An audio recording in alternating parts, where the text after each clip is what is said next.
السلام علیکم ورحمۃ اللہ وبرکاتہ۔ غصے میں انسان کو کچھ سمجھ میں نہیں آتا اور وہ عجیب عجیب حرکتیں کرنے لگتا ہے، اور بعض مرتبہ وہ ایسی حرکت کر بیٹھتا ہے جس کی وجہ سے بعد میں اسے پچھتانا پڑتا ہے۔ تو اگر غصہ آ جائے بشری تقاضے کی وجہ سے تو اس پر کس طرح قابو پایا جائے؟ ہمارے نبی حضرت محمد صلی اللہ علیہ وسلم نے اس کی تدبیر بیان فرمائی ہے۔ ابو داؤد شریف حدیث نمبر 4782 میں آپ صلی اللہ علیہ وسلم نے ارشاد فرمایا کہ جب تم میں سے کسی کو سخت غصہ آئے اور وہ کھڑا ہو تو بیٹھ جائے، اگر غصہ ختم ہو جائے تو ٹھیک ہے ورنہ لیٹ جائے۔ اس حدیث میں اللہ کے رسول صلی اللہ علیہ وسلم نے غصے پر قابو پانے کی یہ تدبیر بتائی کہ اگر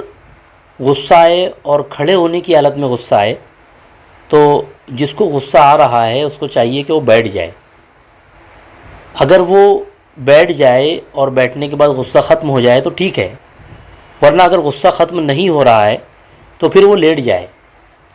تو انشاءاللہ لیٹنے کی وجہ سے اس کا غصہ ختم ہو جائے گا۔ تو کیا پیاری تدبیر اللہ کے رسول صلی اللہ علیہ وسلم نے ارشاد فرمائی، اس لیے کہ غصہ جو ہے وہ انسان کو پیش قدمی کی طرف مائل کرتا ہے، یعنی جب انسان کھڑا ہوتا ہے اور اس کو غصہ آتا ہے تو وہ سامنے والے پر جھپٹنے لگتا ہے، لیکن اگر وہ فوراً اس حدیث پر عمل کرے اور غصہ آتے ہی وہ بیٹھ جائے، کھڑا ہے تو بیٹھ جائے، اور بیٹھنے کی حالت میں اگر غصہ کم ہو جائے تو ٹھیک ہے ورنہ وہ لیٹ جائے تو انشاءاللہ اس کا غصہ ختم ہو جائے گا۔ اور ایک دوسری حدیث میں حضرت معاذ رضی اللہ تعالیٰ عنہ بیان کرتے ہیں کہ رسول اللہ صلی اللہ علیہ وسلم کی موجودگی میں دو شخصوں کے درمیان سخت کلامی ہو گئی، یہاں تک کہ ان میں سے ایک کے چہرے پر غصے کے آثار نظر آنے لگے، یہاں تک کہ مجھے ایسا محسوس ہونے لگا کہ سخت غصے کی وجہ سے اس کی ناک پھٹ جائے گی۔ پس نبی کریم صلی اللہ علیہ وسلم نے فرمایا، میں ایک ایسا کلمہ جانتا ہوں کہ اگر یہ آدمی اس کو کہہ لے تو اس کا غصہ کافور ہو جائے، یعنی ختم ہو جائے، اور کلمہ یہ ہے اعوذ باللہ من الشیطان الرجیم، میں مردود شیطان سے اللہ کی پناہ چاہتا ہوں۔ تو اس سے پتہ یہ چلا کہ آپ صلی اللہ علیہ وسلم نے غصے کے لیے دو علاج بتائے ہیں کہ اگر غصہ آئے تو اعوذ باللہ من الشیطان الرجیم پڑھ لینا چاہیے، اور ساتھ میں اپنی حالت تبدیل کرنی چاہیے۔ اگر کھڑے ہیں تو بیٹھ جائیں، بیٹھے ہوئے ہیں تو لیٹ جائیں،